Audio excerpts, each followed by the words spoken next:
Hello everyone, this is Celia from Sussman Machinery. Today I will introduce a new machine for you, a U-channel machine for glass window supporter. It's for customer from Mexico. There are 4 parts of the production line: decoiler, the main reforming part, cutting, and the output table. There will be a decoiler at the front of the production line before the reforming part.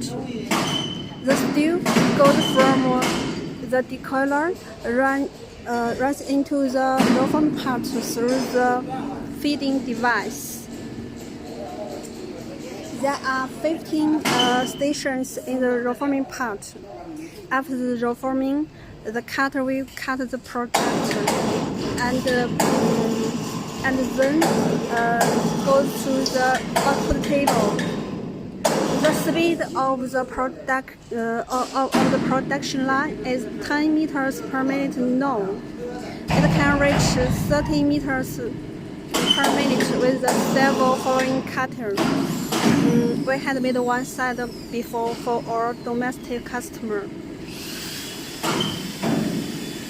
There will be a control box and a hydraulic station at the side of the machine.